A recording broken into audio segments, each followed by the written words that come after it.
Ты не поверишь, но буквально недавно всплыли настоящие планы Генштаба Украины по поводу Курской области. Как оказалось, многие заявления украинских политиков были ложью, и в ближайшие дни мы увидим новую реальность на Курском направлении. Какой она будет, ты узнаешь прямо сейчас. Не будем терять ни секунды, погнали. Итак, на территории Курской области продолжаются ожесточенные бои. Потери каждой стороны конфликта здесь очень велики. Немаловажную роль в этом играет то, что на данный участок фронта были брошены одни из лучших украинских воинских частей, в основном с Донбасского направления.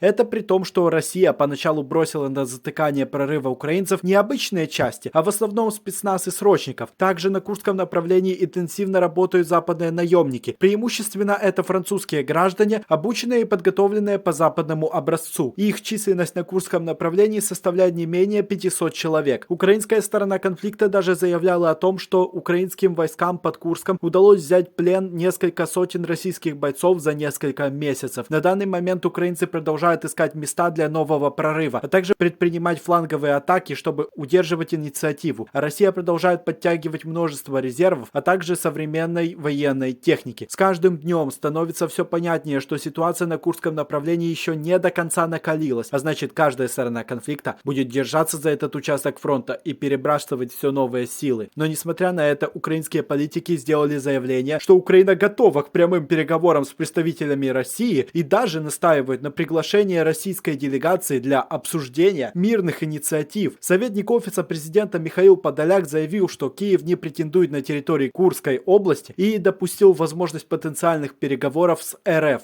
Он считает, что Курская операция была нужна, чтобы склонить Россию к переговорам на украинских условиях. В итоге получается, что политики Украины говорят о возможности мира, но по факту лишь усиливают напряженность в украинско-российском военном конфликте. Ибо если мы с тобой перенесемся на несколько месяцев назад, то тогда мы бы вряд ли даже подумали о том, что украинские войска вторгнутся на территорию России. Украинцам запрещали делать подобные атаки западные партнеры. Многие из них переживали, что это может привести к жесткому ответу со стороны России. Именно поэтому долгое время невозможно было понять планы украинцев на Курском направлении. Вплоть до недавнего времени, когда западные страны разрешили использовать свои ракеты по территории России. Украина уже успела нанести удары по главному мосту через реку Сейм на территории Курской области. Причем вначале по мосту били ракеты «Хаймарсы», а затем ракеты «Шторм Шэдоу». Учитывая географию местности, можно смело сказать, что никаких мирных переговоров с Россией Украина не планирует, а уничтожение мостов может отрезать огромный кусок территории Курской области от основной России. Этот кусок называется Глушковским районом, и его захват украинскими войсками является вполне конкретной и достижимой целью, как и штурм города Рыльск, учитывая новые возможности нанесения ударов западным вооружением. Тем более, что еще 15 августа 2024 года оперативный штаб России заявлял о принудительной эвакуации Глушковского района, что было очень своевременно. Это значит, что мирных жителей на данной территории фактически не осталось, и можно спокойно на полную катушку применять западное вооружение. Ибо я напомню, что планы украинцев заключаются не в мирных переговорах или в захвате Курской атомной электростанции с прорывом аж на 80 километров вглубь России, о чем, кстати, говорило когда-то давно очень много аналитиков, а в захвате как можно большего куска Курской области Российской Федерации, что позволит получить огромные политические успехи для украинской власти. Попытки штурма города Рыльск или же захват Глушковского района – вероятные цели Украины, учитывая возможности западного высокоточного вооружения, а также требований украинского генштаба. Особенно интересна вторая цель, так как географически река Сейм отрезает примерно 700 квадратных километров территории от России. Для любого снабжения российской группировки войск на противоположном берегу реки Сейм придется наводить понтоны всего в 16 километрах от границы с Украиной, что очень рискованно для русских и может принести огромные потери в живой силе. Учитывая, что стратегического значения этот кусок территории не несет, оборонять его в таких условиях нет никакого военного смысла для России. И Украина может попытаться снова усилить свой натиск на этом участке фронта. При этом украинцам держать эти километры тоже не надо. Опять же, благодаря разведке и западному вооружению, Украина может осуществлять дистанционно-диверсионный контроль над данной территорией. Но я думаю, что Украина все-таки попытается захватить эту территорию под прямой контроль, так как это позволит решить крайне важную политическую задачу. На любых мирных переговорах говорить, что Украина контролирует часть территории России, и на этом основании требовать больших уступок от российской стороны конфликта. Вряд ли под Курском будут происходить какие-то грандиозные события. Скорее всего, все будет фактически так же, как я и говорил в своем первом видео про Курск. Посмотри, кстати, все мои видео про Курск обязательно. Они Они расскажут тебе многое о ситуации на этом направлении. В целом, Украина и Россия будут еще долгое время стягивать все больше войск под Курск, по сути и дальше превращая данную операцию в мясорубку. Россия уже достигла значимых результатов в ударах по тылу украинцев. В одном из видео Министерства обороны России о ситуации под Курском мы видим, как кассетные ракеты «Искандеры» поразили 2 батареи «Патриот» и